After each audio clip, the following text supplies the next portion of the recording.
Every woman, no matter how beautiful or smart, carries the same emotional triggers. And yet most men spend their entire lives chasing love they will never receive back in the same way. They try harder, give more, become nicer, and they still lose. Because they never understood what really drives a woman, not what she says, but what she responds to. You've seen it. You've been the guy who texts first, plans everything, buys gifts, and gets left on read. Then she runs back to the one who barely even tries. This video will show you why and what to do about it. Comment, "No more confusion" below if you're ready to see clearly and never go back to being in the dark again. Today I'm going to reveal the 5 eternal emotional weaknesses hidden in every woman. These are timeless, deeply rooted, and if you understand them, you'll never look at relationships the same way again. Number 1. She craves validation. You walk into her life and think kindness will win her, that your consistent affection, your devotion, your loyalty will make her choose you and stay, and you don't realize yet that what you're offering is not rare to her. It's routine, it's expected, it's what every other man has done before you, thinking the same thing, that being good will be enough. And so you give and you give, thinking that the more you pour, the more she will value it. But what you don't see is that you're filling a cup that has no bottom, and you're expecting her to appreciate water when she's already drowning in it. And the more you give her, the less she feels, not because she's broken, but because that's the cost of abundance without value. Her world is built on attention, likes, comments, validation from dozens of men she doesn't even remember. But your mistake is thinking that if you just give her more, she'll finally stop and see you, when in reality, she sees you as another source, another yes man, another voice lost in the crowd, and you feel it in your gut every time you send a message and she replies with half interest, every time you compliment her and she barely acknowledges it, every time you put in energy and get nothing back, and you ask yourself, what more can I do? And the truth is, it's not about doing more. It's about being less available, more intentional, more rare, because she is addicted not to validation, but to earned validation, the kind she has to work for, the kind that isn't handed over like a discount coupon, but the kind that comes when she actually invests first. And that is your edge, not being another supplier, but becoming the prize. The one who doesn't flatter without reason, who speaks few words but makes them land, who looks at her not with need but with measured presence, like a man who knows his time is scarce and his attention is not a gift to throw at everyone. And when you step into that mindset, everything shifts, because now you're not chasing, you're selecting. You're no longer sending flowers hoping for a response. You're speaking once and letting the weight of your silence speak louder than 1,000 compliments. And yes, at first she may pull away, test you, provoke you to break character and return to the version of you that fed her like everyone else.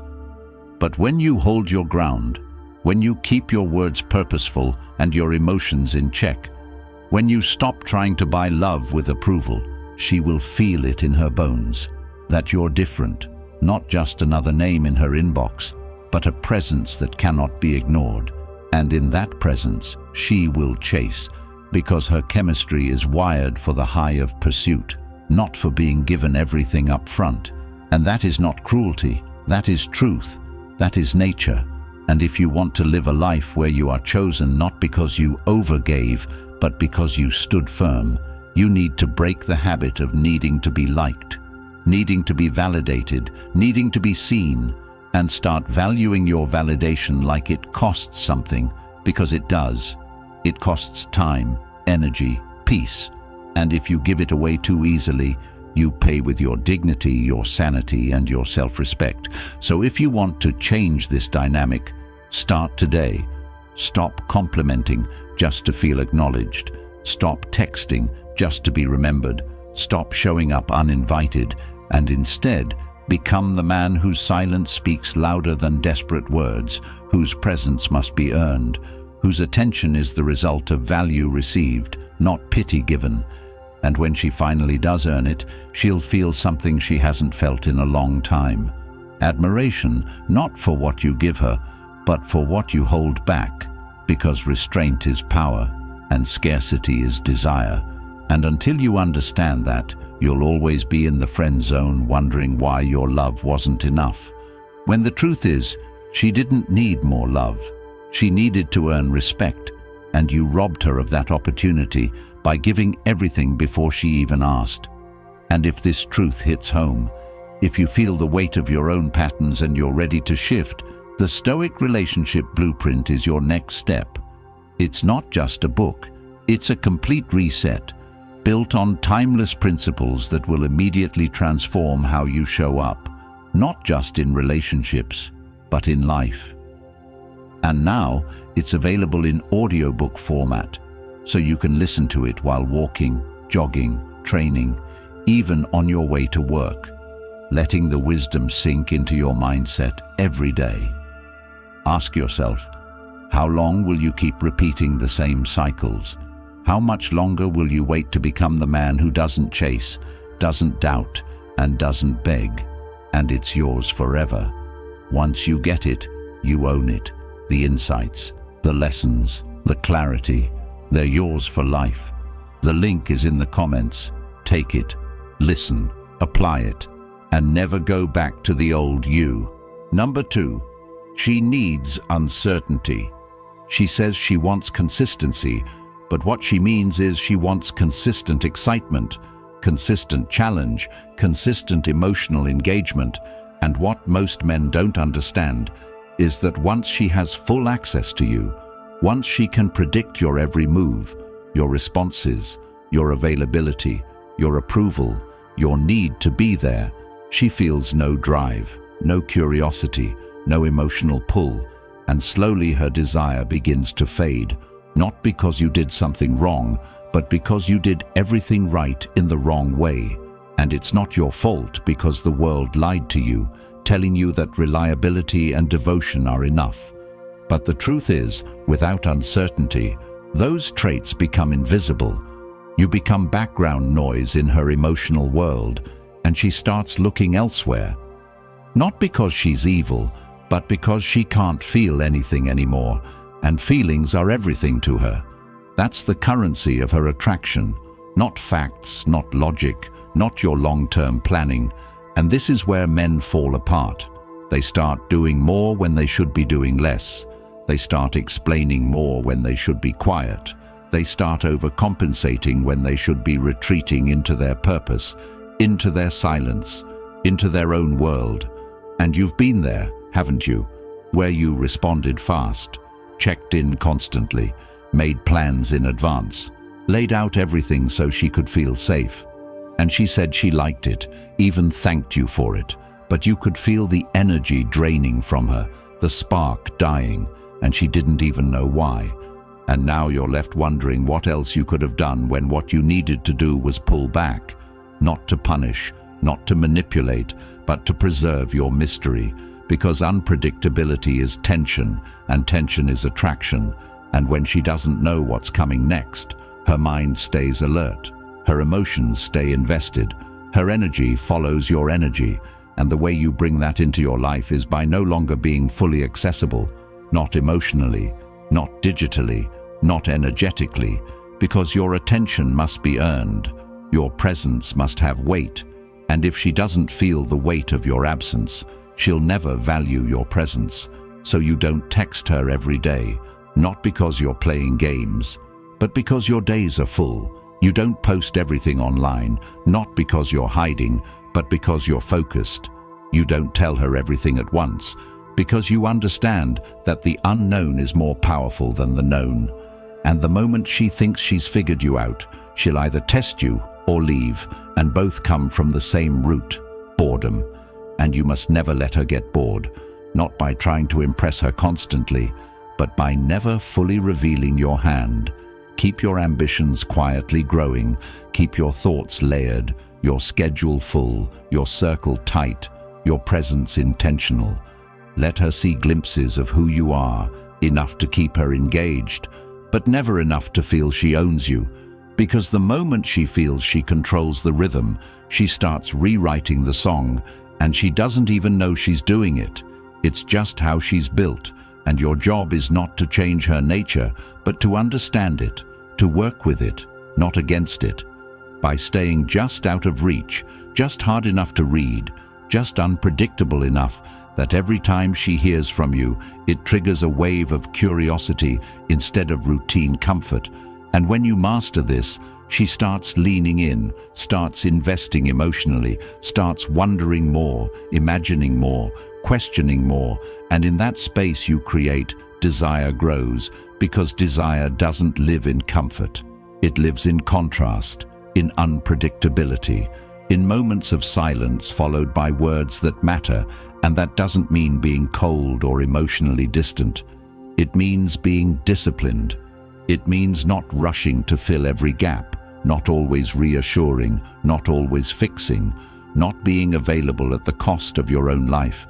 And when you stop chasing her with certainty, she will chase you with interest, and it will feel like magic. But it's not magic, it's clarity. And this clarity will save you from heartbreak, from resentment, from years wasted giving love that wasn't appreciated because it came too easily, too predictably, too cheaply. And if you really want to see how much a woman values you, watch how she behaves when you stop making her the center of your universe. Because if she respects you, she'll come closer. And if she doesn't, she'll reveal it. And either way, you win. And this is what you need to start practicing today. Not later, not next week, but now. By looking at your behaviors, your habits, your patterns of communication, your reflexes to be overly kind, overly responsive, overly available, and start breaking them one by one, replacing them with grounded stillness. A strong sense of your own value and the quiet understanding that your time, your energy, your love is a limited resource. And if it's not respected, it's removed. Not emotionally, not angrily, just removed because you know your worth. And the men who know their worth never have to prove it with words. They prove it with presence, with poise, with restraint.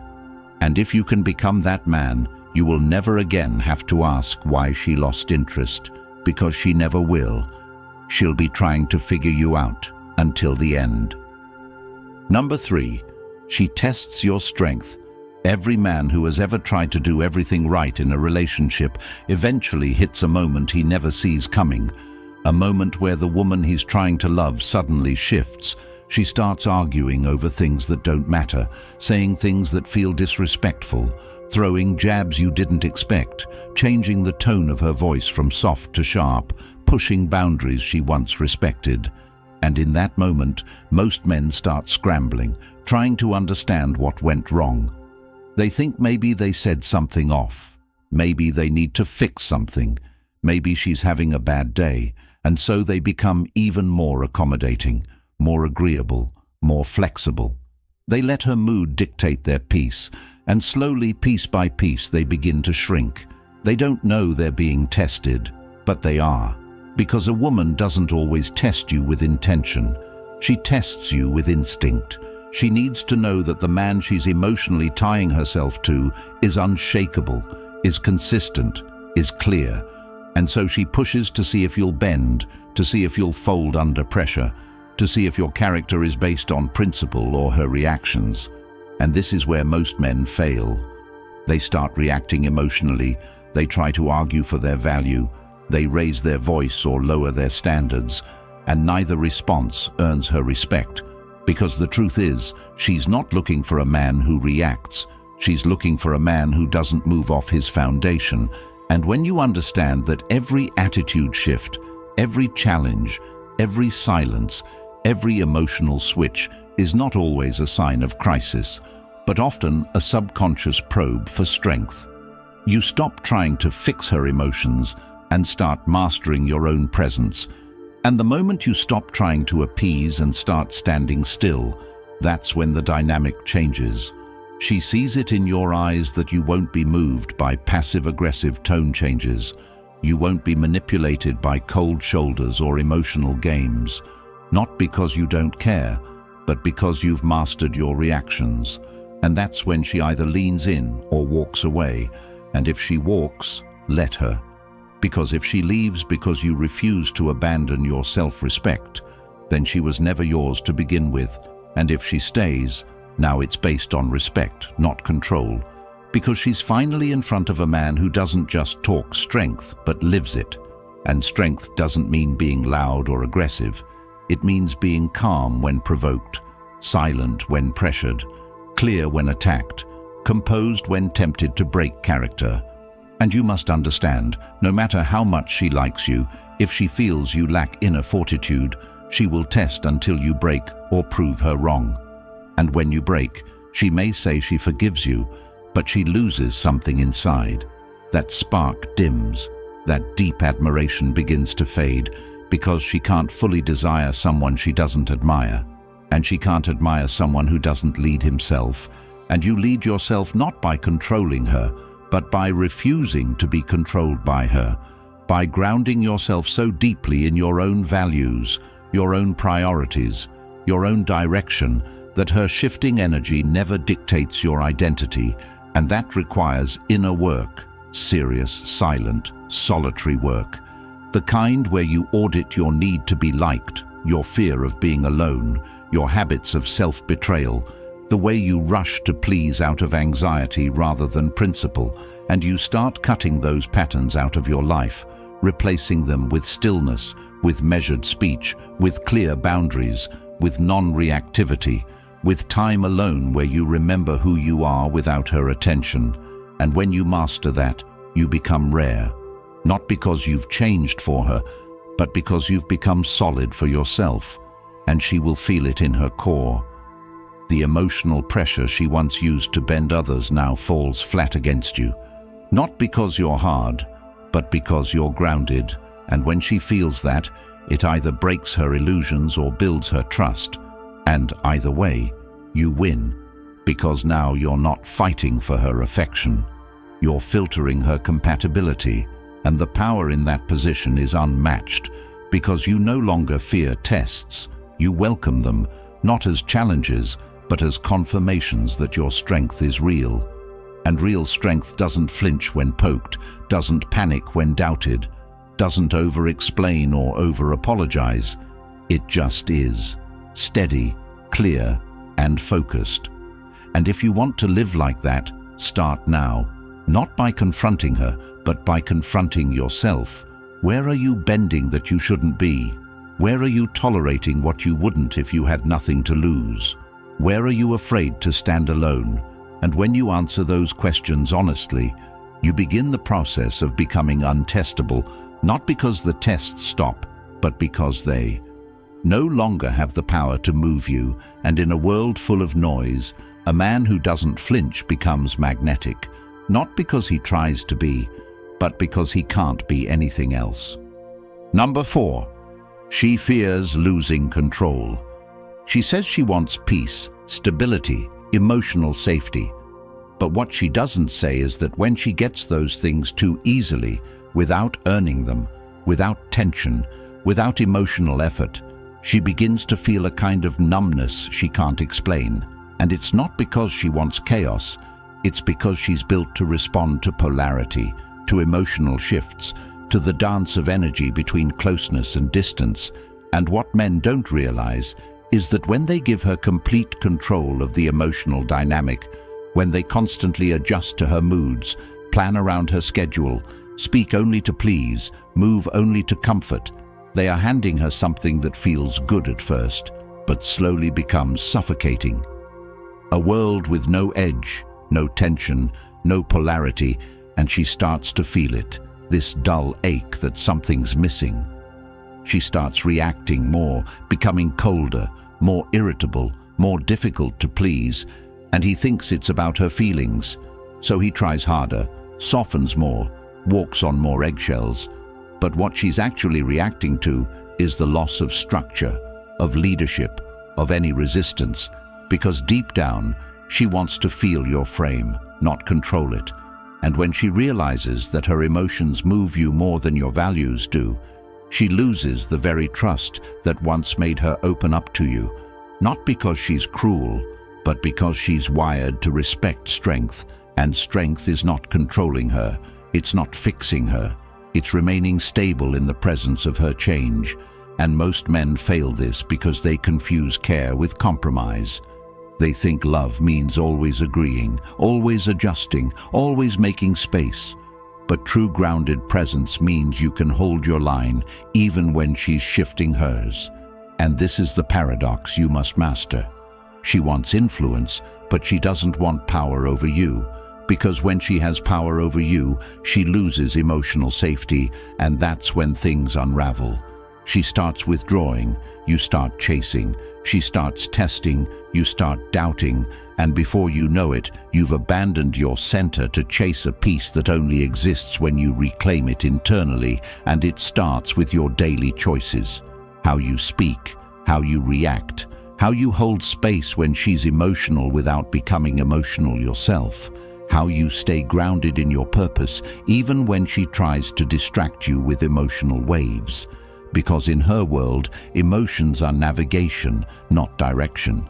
And if you follow her emotions instead of your clarity, she starts to feel unsafe because now she's leading both herself and you. And no matter what she says, she does not want to lead you emotionally. She wants to be free to feel everything without those feelings dictating your actions.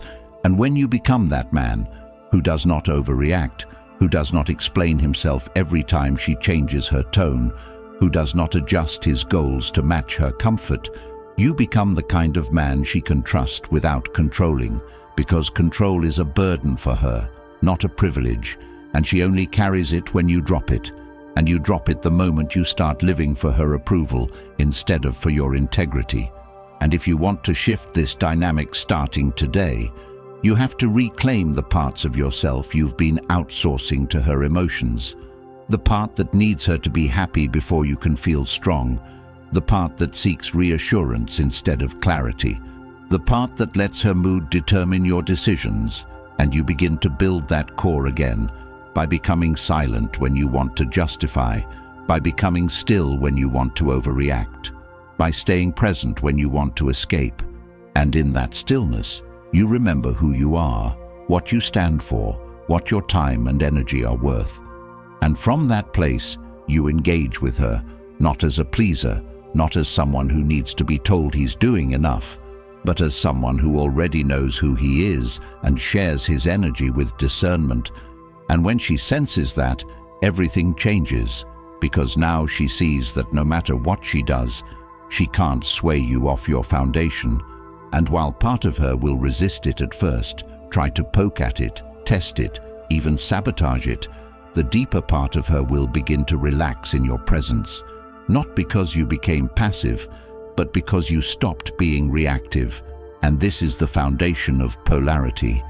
When your world doesn't orbit around her but remains consistent with or without her, when your energy isn't contingent on her mood but on your values, and when your peace is not a product of her behavior, but a decision you make daily through what you tolerate, what you prioritize, and what you refuse to let control you. And this isn't about detaching emotionally, it's about attaching to something deeper than approval. It's about connecting to your purpose so strongly that any connection you have, romantic or otherwise, either aligns with that purpose or falls away naturally. And when you live like this, you no longer fear her pulling away, because you're no longer holding on from weakness, you're choosing from strength. And if she stays, it's because she wants to follow your lead. And if she leaves, it's because she cannot thrive in a space where she doesn't get to dictate your identity. And either way, you remain whole, unshaken, focused, and free from the illusion that you must sacrifice your power to gain connection. Because any connection that requires you to shrink is not worth having, and the ones that grow with your strength, those are the ones that bring peace, not because they lack challenge, but because they respect your boundaries, and the only way she will ever respect them is if you do first. Number 5, she lives for emotional drama. She doesn't consciously want it, but she is emotionally wired to need it.